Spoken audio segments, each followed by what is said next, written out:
정경남 권사님 기도 인도하시겠습니다.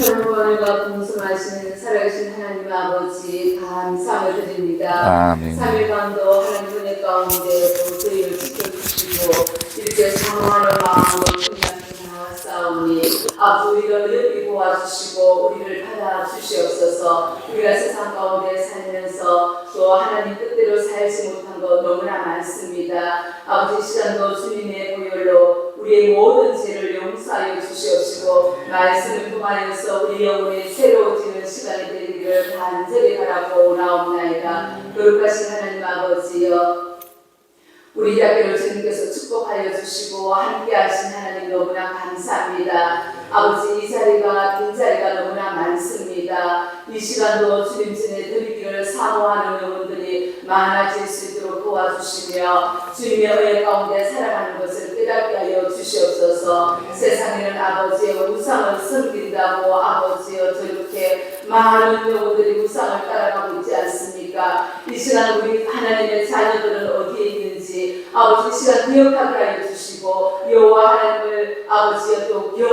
아버지여 경외하며 주님만을 섬길 수 있는 우리 모든 믿음의 자녀들 하나님 성도들이 될 수 있도록 도와주시옵소서. 아버지여 사랑합니다. 하나님 아버지의 많은 영혼들을 또 구원하기를 원합니다. 우리 대학교에 잠자는 영혼들을 깨워주시고 아버지여 기도하는 영혼들이 많아질 수 있도록 도와주시기를 원합니다. 저희들의 말씀을 따라서 하나님의 말씀을 순종하며 살아가야 될 텐데 우리 아버지 또 우리 성을 불쌍히 여겨주시고 아버지 우리가 세상 가운데 살아갈 때에 말씀 없이는 저희들이 넘어지는 것을 알고 하나님 말씀을 우리가 가까이 하며 말씀 따라 순종하여서 하나님을 기쁘시게 하여 믿음의 성도들이 다 될 수 있도록 도와주시옵소서. 어린 생명에서부터 노년에 이르기까지 아버지 우리 기독교회 어느 곳에 있든지 붙들어 주시기를 원합니다. 아버지여 다음 세대를 세워져가는 우리 기독교회가 될 수 있도록 도와주시옵소서. 이를 위해서 아버지 우리 모든 중직자들과 아버지 영혼들이 깨어 기도해야 되겠사오니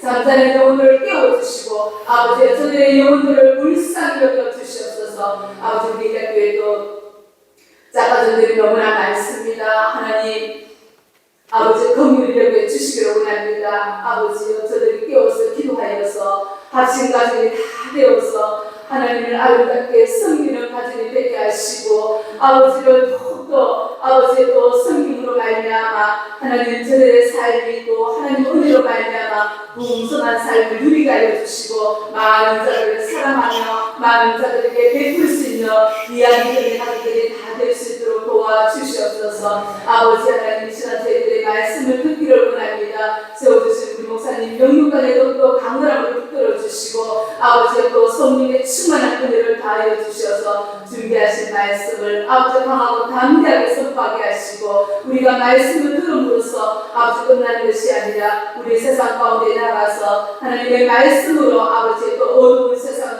밝게 비춰주고 할 수 있는 우리 믿음의 모든 성도들이 될 수 있도록 하나님 함께하여 주시옵소서. 이 시간도 어둠의 세력은 조금 더 침투하지 못하게 하시고 오직 주의 성령 하나님께서 이 시간 운행하여 주시며 우리 영들을 맑게 하여 주시고 아버지의 성령으로 충만하여서 하나님의 말씀을 받고 아버지의 순종하는 삶으로 나아갈 수 있도록 은혜를 다하여 주시옵소서. 모든 영광 우리 아버지 앞에 올려드리오며 우리를 구원하여 주신 우리 구주 예수님의 이름으로 기도드립니다. 아멘.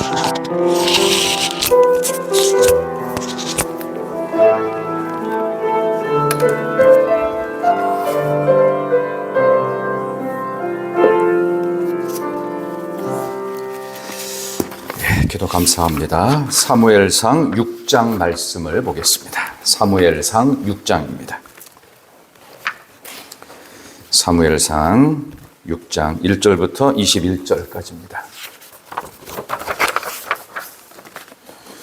사무엘상 6장 1절에서부터 21절까지.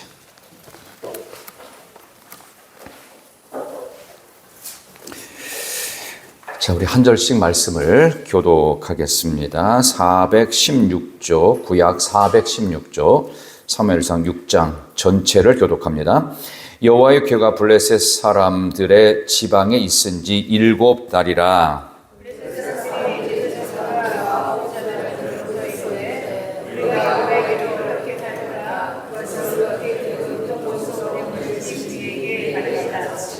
그들이 이르되 이스라엘의 신의 궤를 보내려거든 거저 보내지 말고 그에게 속건제를 드려야 할지니라. 그리하면 병도 낫고 그의 손을 너희에게서 옮기지 아니하는 이유도 알리라 하니.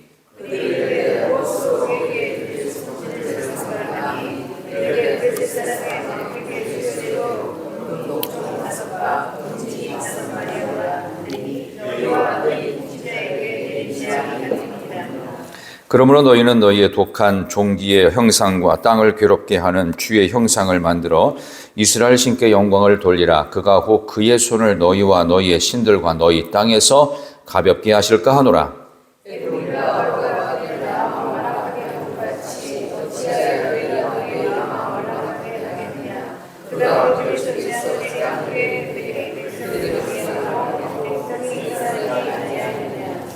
그러므로 새 수레 하나를 만들고 멍에를 메어 보지 아니한 젖나는 소 2마리를 끌어다가 소의 수레를 메우고 그 송아지들은 떼어 집으로 돌려보내고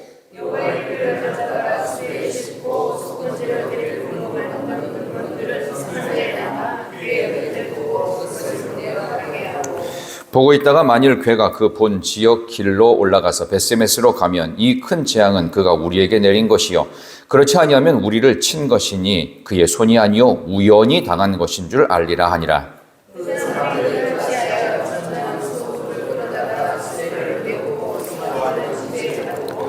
여호와의 궤와 및 금쥐와 그들의 독종의 형상을 담은 상자를 수레 위에 실으니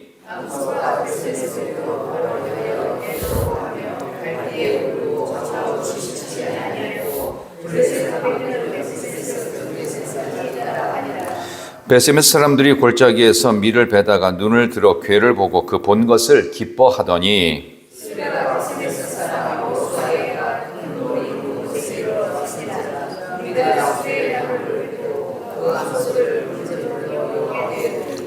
레위인은 여호와의 궤와 그 궤와 함께 있는 금봄을 담긴 상자를 내려다가 큰 돌 위에 두매 그날의 벳세메스 사람들이 여호와께 번제와 다른 제사를 드리니라.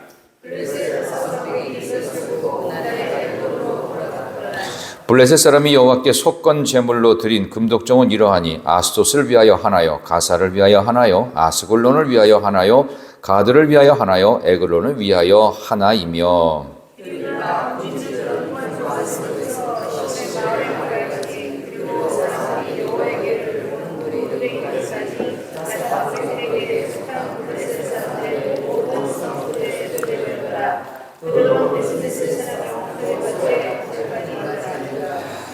벳세메스 사람들이 여호와의 궤를 들여다본 까닭에 그들을 치사 50,070명을 죽이신지라. 여호와께서 백성을 쳐서 크게 사륙하셨으므로 백성이 슬피 울었더라.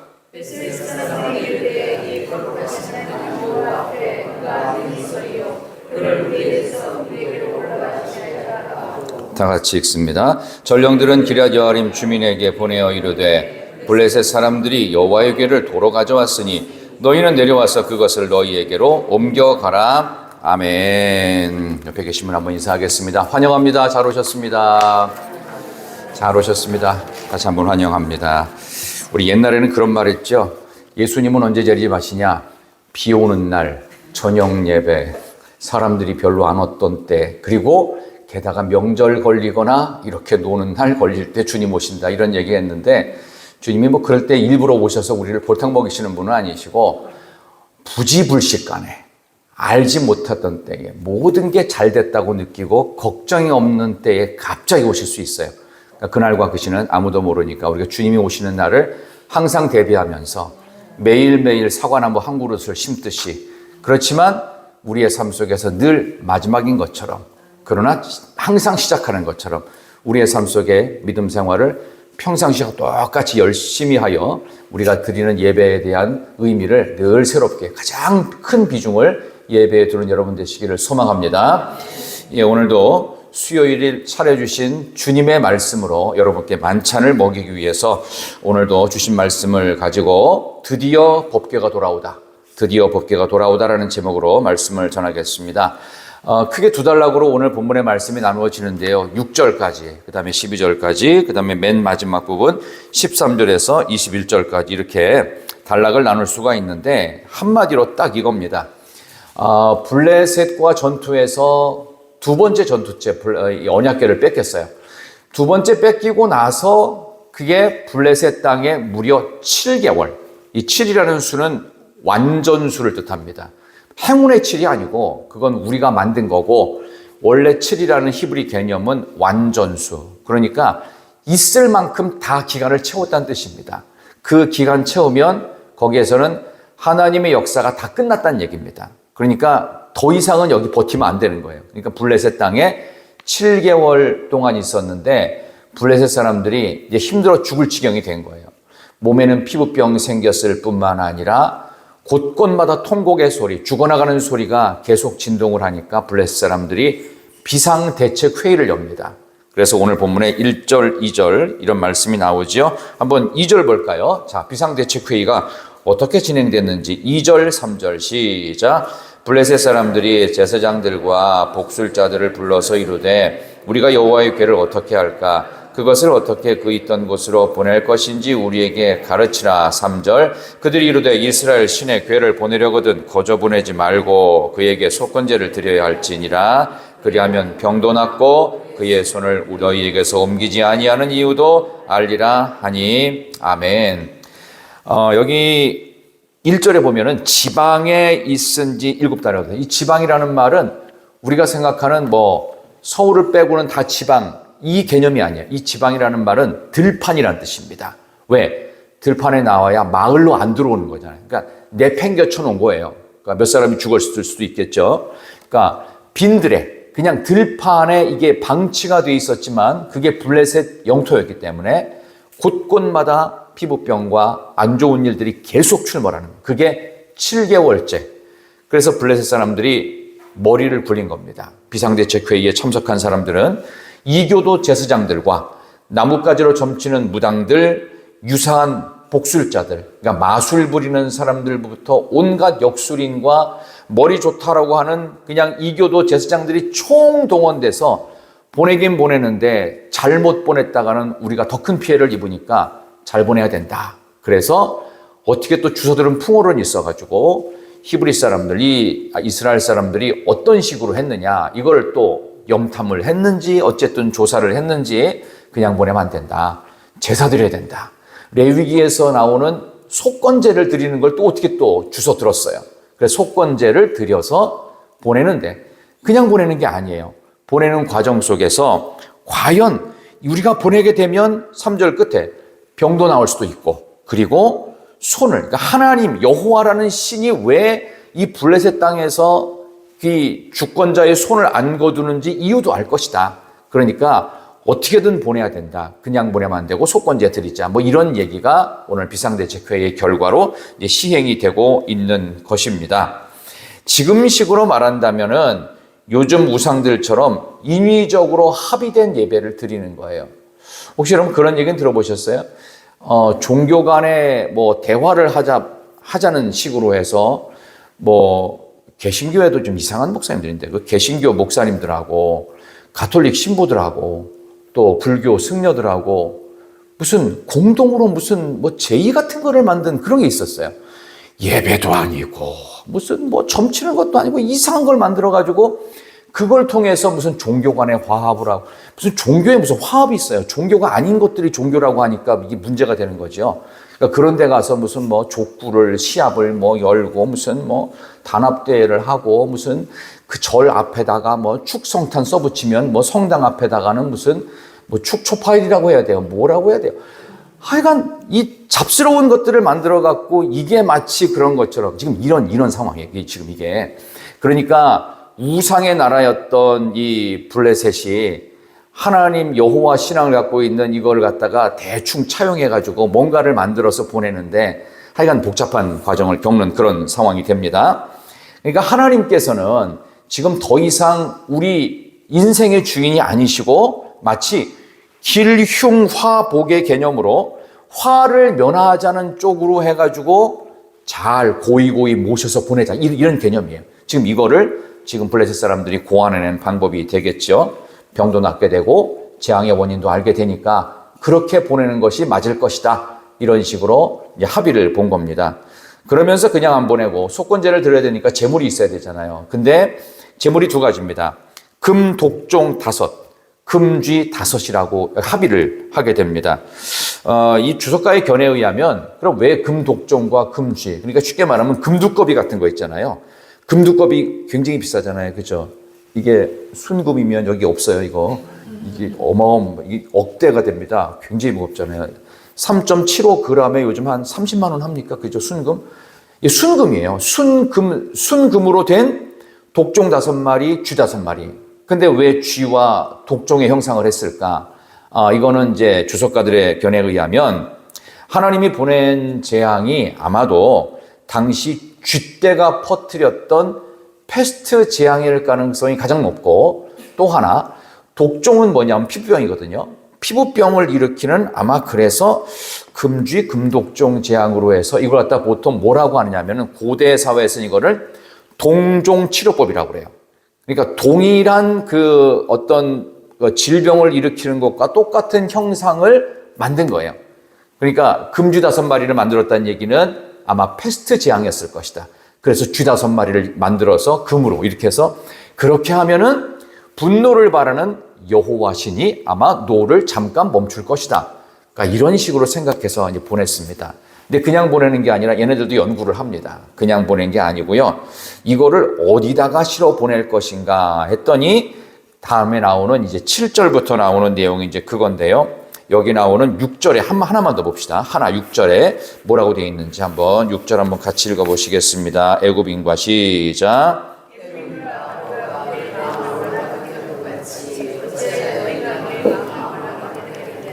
내가 그들 중에서 재앙을 내린 후에 그들이 백성을 가게 함으로 백성이 떠나지 아니하였느냐. 아멘. 이걸 출애굽 모티브라고 하는데요. 출애굽할 때 바로 애굽 사람들이 재앙을 10번을 당하잖아요. 그렇게 보내지 말고 우리가 순순히 보내고 빨리 보내라. 그리고 애굽 사람들이, 그러니까 이 블레셋 사람들이 옛날 이스라엘의 역사까지 고증을 한 거예요. 그 정도로 상황이 심각한 거예요. 그래서 이거를 하루 이틀에 결정한 내용이 아니었겠죠. 몇 날 며칠을 고민하고 몇 달째 안 되겠다. 연구하자. 이거 그냥 보내면 안 된다. 큰일 난다. 이래 다 죽게 생겼다. 나라가 망하게 생겼다. 그래서 그 이스라엘 역사를 연구했는데 보니까 이놈들이 세상에 출애굽할 때 애굽에서 10가지 재앙을 다 이기고 나왔고, 나올 때 그냥 안 나오고, 출애굽할 때 이스라엘 백성들이 애굽 사람들한테 필요한 금과 은과 폐물을 다 갖고 나옵니다. 그거 왜 갖고 나오느냐, 나중에 또 출애굽 말씀 한번 드릴 때 나오겠지만 430년 동안 노예가 임금을 받았을까요? 못 받았을까요? 못 받죠. 못 받았던 임금 전부 다 털어갖고 나온 거예요. 그러니까 하나님은 이스라엘 백성들, 영적인 이스라엘을, 우리를 하나님의 땅으로 이끄실 때 절대로 손해 안 나게 하십니다. 그동안 손해봤던 거, 한 푼도 못 받은 거 다 갖고 나오게 하세요. 왜? 하나님의 뜻대로 순종하고 가면 그 다음 길은 하나님이 손해났던 거 다 채우신다. 이제 그런 개념을 얘네들도 알았어요. 그러니까 일단 좋게 보내. 빨리 보내. 있는 거 없는 거 다 털어서. 금지 금독종을 요만하게 만들었겠어요? 이따만하게 눈에 보이게 만들었을 거 아니에요. 그게 돈이 얼마예요, 이게? 그러니까 전 국민으로부터 블레셋 사람들 그냥 금폐물을 다 턴 거예요. 그래서 이걸 녹여가지고 큼지막하게 5마리씩 10마리 눈에 딱 띄게 언약궤 뒤에 나중에 나오는데요. 새 수레에다 실어하고, 그러니까 그럴듯하게 보내기 위해서 온갖 방법을 다 쓴 겁니다. 지금 그 상황이 연출되는 거예요. 그러니까 하나님의 이 역사하심은 이렇게 강력한 능력이 있는데 이게 그냥 돌아가지 않고 블레셋 사람의 피해를 엄청나게 입히고 그들의 재산 손실도 막대하게 입히고 원래 있던 자리로 이제 돌아오는 과정을 우리가 보고 있습니다.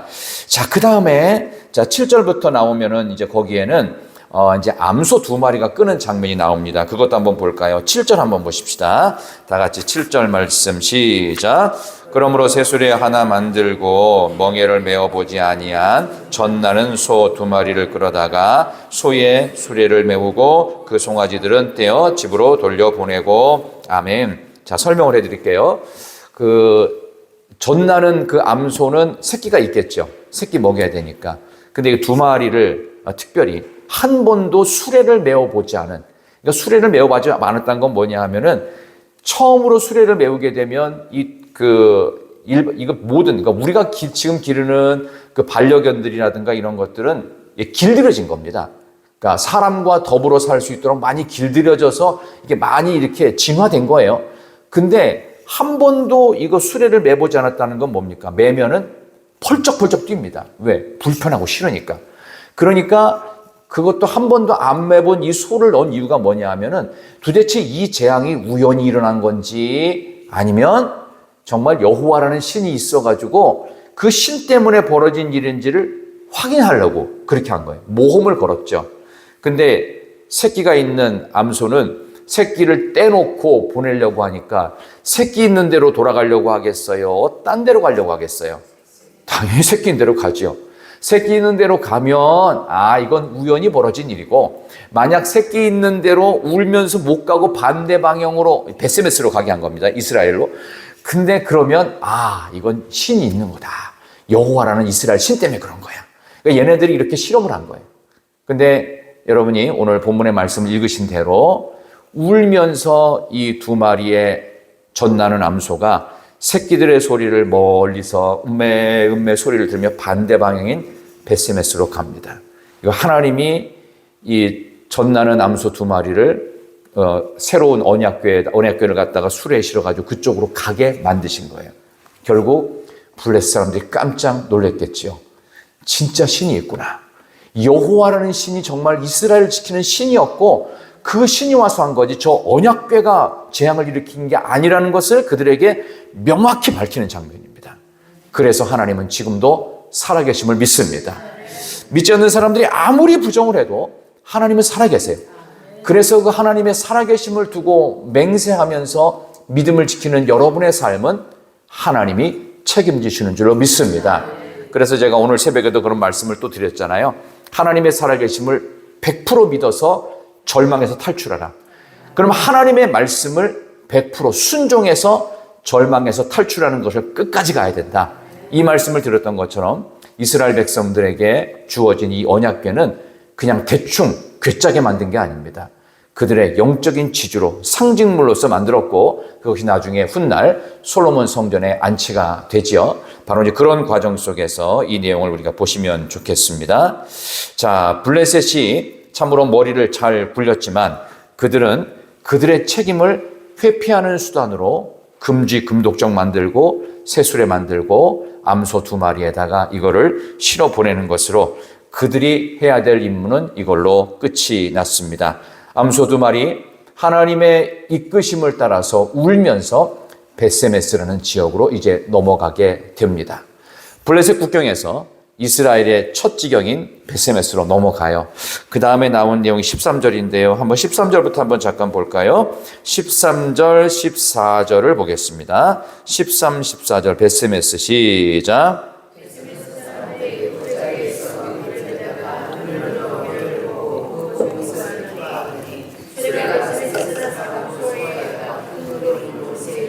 선지자 우리가 수레에 나무를 패고 그 암소들을 번제물로 여호와께 드리고 15절까지 레위는 여호와의 궤와 그 궤와 함께 있는 금보물 담긴 상자를 내려다가 큰 돌 위에 두매 그날의 베스메스 사람들이 여호와께 번제와 다른 제사를 드리니라. 아멘.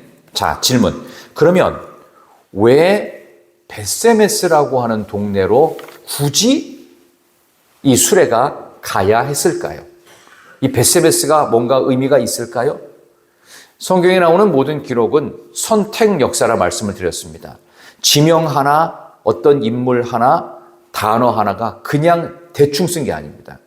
하나님의 영감을 받은 사람들이 받아서 기록했다. 그래서 성경에 있는 모든 예를 들어서 뭐 창세기를 누가 기록했냐, 마태복음 마태가 기록했다 하잖아요. 근데 저자라는 표현을 쓰지 않습니다. 기자라고 합니다. 기자는 일어난 팩트에 대해서 받아 적는 거예요. 그래서 오늘 이 내용도 역시 하나님의 선택 역사로 필요한 부분들만 하나님께서 계시하신 겁니다. 그러니까 베세메스라는 이 단어, 이 지역도 괜히 베세메스가 아니에요. 여기에는 뭐가 있냐 하면 제사장 아론의 자손 중에서 고핫 자손이 사는 동네가 베스메스입니다. 이 베스메스의 고핫 자손은 도대체 무슨 일을 하는 사람들이냐? 법궤 매는 일을 전담하는 사람들입니다. 그러니까 그거에 전문가들이 있는 곳에 보내는 겁니다. 이게 목회자들 가운데도요, 저처럼 일반적인 교회 목회를 하는 사람하고 기관에서 목회를 하는 사람하고는 조금 달라요.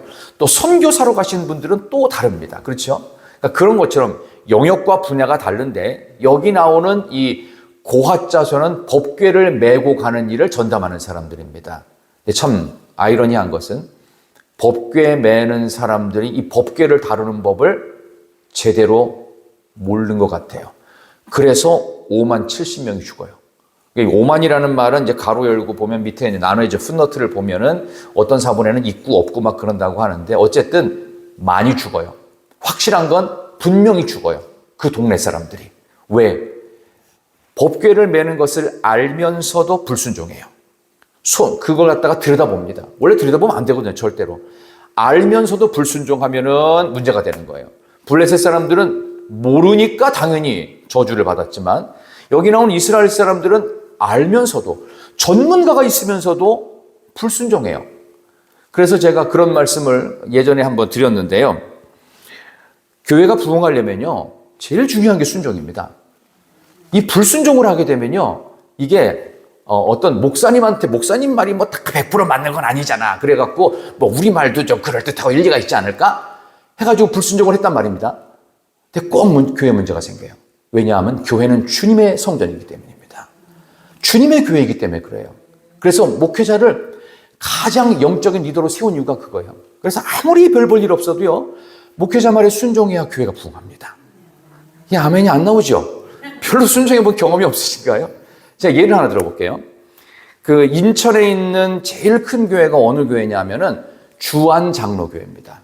주안장로교회가 얼마 전에 분립을 해서 한 군데를 또 이제 보냈는데요. 거기 이제 나겸일 목사님이라는 분이 개척을 하신 교회입니다. 예전에는 교세가 약 10만 가까이 됐다고 할 정도로 초대형 교회, 메가처치의 대표를 이루었습니다. 근데 이 나겸일 목사님 얘기를 잠깐 제가 하려고 그러는 건데, 나겸일 목사님 혹시 설교를 들어보신 적이 있으신가 모르겠어요. 그래도 유명한 교회는 한번 설교 들어보는 게 여러분께 유익한데요. 제가 죄송하고 좀 은퇴하신 분이지만 제가 설교학 공부를 조금 한 사람으로서 제가 평가하기는요, 설교를 너무 못해요. 못해도 그렇게 못하는 분을 제가 처음 봤어요. 정말 저거는 우리 초등학교 한 4학년짜리 애가 설교문을 읽어도 저거보다 잘했다, 이런 생각이 들 만큼 설교를 너무 안 되는, 뭔 소리인지를 못 알아듣겠어요. 아니 뭐 지방 사투리도 아니에요. 그냥 어쨌든 말이 떠듬 해가지고 답답해서 도대체 못 듣겠다. 근데 교회가 부흥을 합니다. 왜 그럴까요? 순종해서 그런 거예요. 탁월한 설교가 아니고 훌륭한 프로그램이 아니고 또 교회가 갖고 있는 멋진 시스템이 아니었어요. 뭐였느냐? 참 이 말이 좀 어눌한 목사, 이분이 왜 어눌해지냐면 병 때문에 그런 거예요. 근데 이 어눌한 목사님 앞에 세워놓고 온 성도들이 기도하고 순종한 거예요, 그냥. 그러니까 그게 되더라는 겁니다. 설명이 안 되는 거예요. 뭐 때문에 부흥했다, 뭐 때문에 잘 됐다, 이게 아니에요. 그냥 하나님의 말씀에 순종하듯이 그냥 보여지는 목사님께 순종했어요. 그러니까 돼요. 그 다음에 누가 이대 목사님으로 갔냐 하면은 주승중 목사님이 가셨어요. 장신대에서 설교를 가르치신 분인데 그분이 누구냐 하면은 고 주기철 목사님의 손자입니다. 그분이 가셔서 이제 이대 목사님으로 되셨고, 그 다음에 이제 교회가 조금 새로운 모습으로 가기 위해서 분립개척을, 워낙 크다 보니까 분립개척을 해서 이제 교회 한 군데에 떼주고 교인들도 많이 보내고 막 그랬습니다. 핵심은 그겁니다. 순종해야 된다는 거. 알면서도 순종을 안 해요. 우리가 순종해야 된다는 사실을 우리 가운데 모르는 분이 있나요? 알아요. 다 알아요. 다 아는데 나는 취사 선택을 하겠다, 이러면 그때부터 문제가 된다는 거예요. 이 베스메스 사람들이, 이 안에 있는 고핫 자손들이 법궤 매는 걸 다 알아요. 어떻게 하는지 배웠단 말이에요. 근데도 배운 대로 안 해요. 그리고 불순종해요. 알고도 불순종하는 자에게 하나님은 절대로 예외가 없습니다. 있는 그대로 순종하는 자에게 복을 주십니다.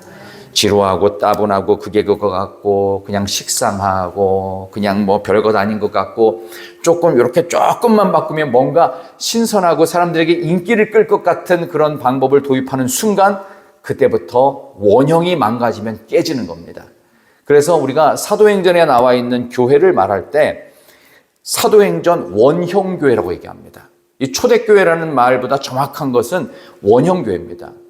우리 주님이 디자인하셨을 뿐만 아니라 성령께서 음부의 권세가 이길 수 없도록 만드신 원형교회의 이 틀이 깨지는 순간, 그래서 로마 가톨릭이 이제 공식적으로 이스라엘의 기독교 로마에 공인된 게 313년 콘스탄틴 대제때잖아요. 참으로 안타까운 것은 초대교회 원형은 예수님이 오셨을 때 승천하시고부터 만들어졌잖아요. 만들어지고 나서 313년까지가 가장 순수했어요. 가장 폭발적으로 부흥했습니다. 근데 313년 기독교가 공인되고 나서부터 신앙생활은 자유로워졌을 뿐만 아니라 기독교가 국교가 됐습니다. 로마 영역에 있는 모든 지역의 식민지들은 무조건 예수를 믿어야 됩니다. 국교가 되었음에도 불구하고 그때부터 교회가 타락하게 됩니다. 왜 그럴까요? 간단한 게 없어요. 원형이 깨진 거예요. 그래서 우리나라에 들어올 때 우리 가톨릭이 전 세계로 가면서 이게 문제가 됐던 게 혼합주의가 됐다고 그랬죠. 제사 허용하고 술, 담배 허용하고. 원형교회는 그게 아니에요. 오직 하나님께만 예배드리지 무슨 제사를 허용해요? 말이 안 되는 얘기잖아요. 술, 담배는 왜 그만한 줄 아십니까? 하나님만 섬겨야 되는데 하나님보다 더 좋은 취미생활. 그래서 술과 담배는 니코틴과 알코올이 항정신성 의약품이라는 거 아시죠? 그게 한 방울에도 몸에 들어가고 이게 연기를 통해서 몸에 들어가면요, 이 몸이요 정상 작동을 안 합니다. 그렇기 때문에 그 부분에 있어서 순수성을 유지하는 부분에 있어서 변칙을 쓰는 거죠. 순종은 하되 취사 선택하겠다라고 하는 잔머리가 5만 70명 죽인 겁니다. 바로 이러한 모습에서 우리는 신앙의 순수성이 얼마나 소중한지를 오늘 여기 나오는 사무엘상 6장을 통해서 다시 한번 확인할 수 있겠습니다. 오늘 이게 전체 이제 줄거리고 내용이 되겠습니다. 이 부분에 대해서 제가 한 세 가지로 메시지를 전한다면, 첫 번째, 여기 나오는 소는 어떻게 갔다고 그랬죠? 두 마리 암소가 울면서 자기 새끼들을 떼놓고 하나님의 인도하심을 따라 울며 뒤도 돌아보지 못하고 벳세메스를 향해서 전진했습니다. 자, 그렇다면 말 못하는 짐승도 천륜을 넘어서면서 울면서 뒤도 못 돌아보고 하나님의 뜻대로 갔는데, 과연 우리는 어떻게 인생의 길을 걷고 있습니까?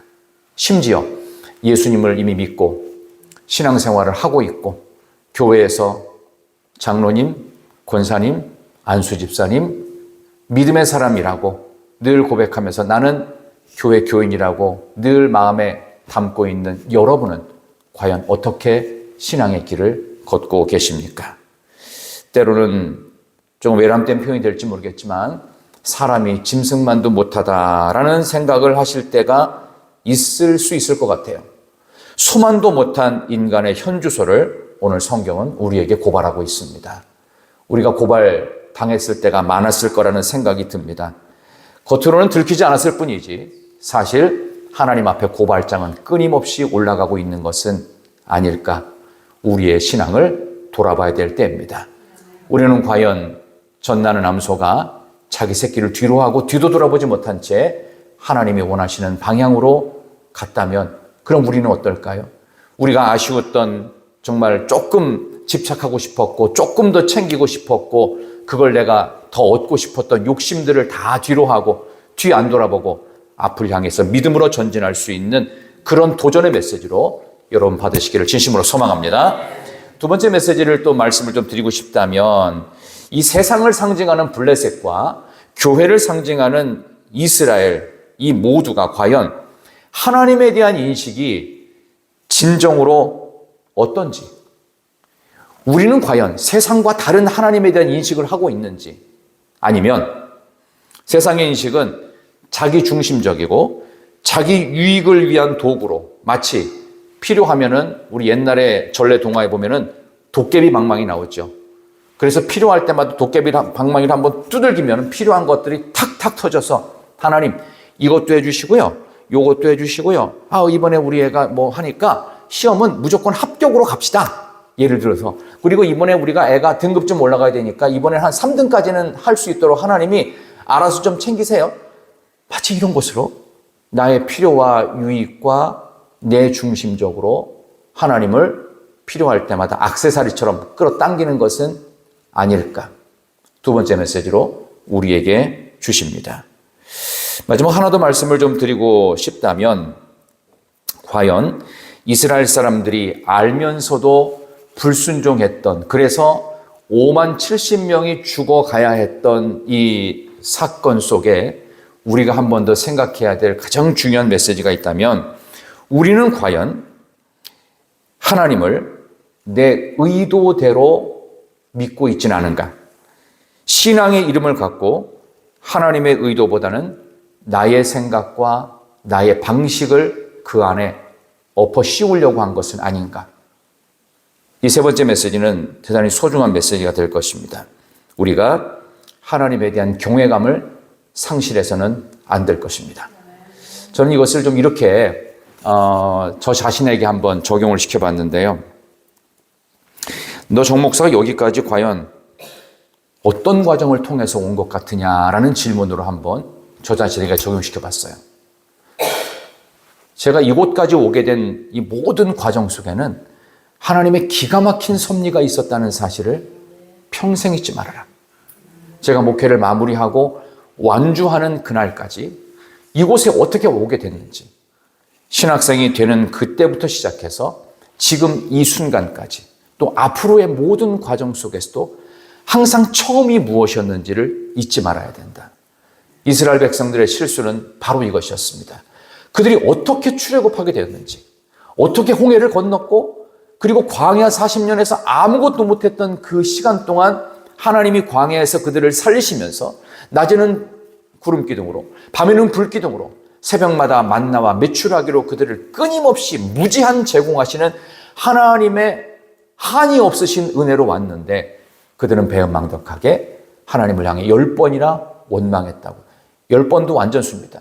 끊임없이 원망하고 원망해서 가나안 땅에 들어갈 때 원망으로 들어갈 것을 하나님 걱정하셔서 원망의 입술을 닫으시고 광야에서 태어난 출애굽 2세대들만 들어가게 하시고요. 긍정평가를 했던 여호수아와 갈렙만 들어갑니다. 저는 하나님에 대한 경외감을 우리가 다시 한번 더 갖기를 소망합니다. 하나님이 나를 장로로 만드시고 권사로 만드시고 집사로 임명해 주시고, 아니 더 근본적으로 나를 세례교인 되게 하셔서 예수와 함께 죽고 예수와 함께 부활하는 자로 만드신 것이 가벼운 게 아니라는 사실. 이게 얼마나 엄청난 일인데, 내 생애를 송두리째 바꾼 일인데 우리는 이것이 당연한 것처럼 생각하는 것은 아닌지, 저도 이곳에 온 것이 저의 실력이 아니었다는 것을 다시 한번 인정하게 됩니다. 저의 실력과 제 능력으로는 감히 올 수도 없는 자리인데 하나님이 저를 너무도 불쌍히 여기셔서 이곳에 오셨다고 저는 믿습니다. 하나님의 은혜가 아니었다면 설명할 수 없는 과정을 통해서 저는 이곳에 왔다고 믿습니다. 수많은 가능성이 저는 있었습니다. 그런데 불구하고 다 막힐 때마다 저는 굉장히 절망을 했고, 나는 혹시 마침표를 찍는 것이 아닐까라는 생각을 했어요. 그런데 하나님의 계획은 인생의 마침표가 아니라 잠깐의 쉼표였습니다. 쉼표 잠깐 찍고 다시 새롭게 할 수 있도록 하나님의 기가 막힌 섭리와 은혜가 있었다는 사실을 저는 굳게 믿습니다. 제가 여러분을 뵐 수 있었다는 것도 하나님의 은혜가 아니면 설명이 되지 않는 과정이었다고 저는 생각합니다. 그래서 제가 요즘에 항상 기도하던 내용이면서 고백하는 것이 맨 마지막 기도가 그래요. 하나님, 저 같은 사람을 쓰시는 이유가 뭘까요? 라는 생각을 해요. 저같이 별 볼 일 없고 저같이 무능력한 사람을 왜 쓰실까요? 제가 그 MBTI 기질 중에서 원래 T가 상당히 강했던 사람입니다. 남을 절대로 배려하지 않는 사람이고요. 저는 제 거 끝나면은 뒤도 안 돌아보는 사람입니다. 원래가 그런 사람인데, 그런 인간인데 하나님은 저를 사람 좀 되게 하시려고 목회자도 시키시고 좋은 교회도 만나게 하시고 귀한 성도들을 섬길 수 있는 기회도 주시고, 또 어렸을 때는 그렇게 싫다고 하는 웅변을 어머니를 통해서 억지로 배우게 하셔서 설교할 때 또 잘 써먹으라고 이렇게 도움도 주셨던 이 과정들의 시간들을 자꾸 요즘 이렇게 과거들이 떠오르면서 이 과정 속에 오늘 이 베세메스로 돌아오게 되는 이 언약궤가 돌아오는 이 과정도 그냥 돌아온 게 아니었죠. 굉장히 많은 희생과 어려움과 블레셋 사람들이 모르는 중에도 이거를 옮기기 위해서 애썼다면, 우리는 하나님의 법과 하나님의 은혜를 아는 자라면 결코 하나님을 가볍게 여기서는 안 될 줄 믿습니다.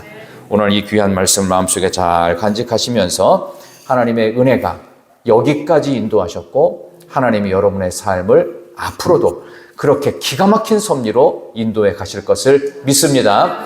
하나님 감사합니다.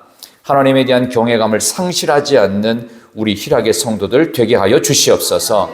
우리 하나님을 자기 중심적으로 나의 유익을 위한 도구로 쓰지 않게 하여 주시옵소서.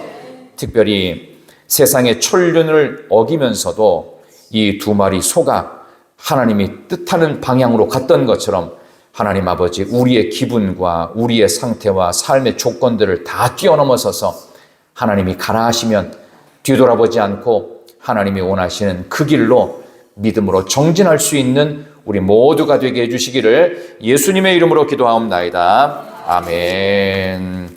예수 나를 오라 하네 320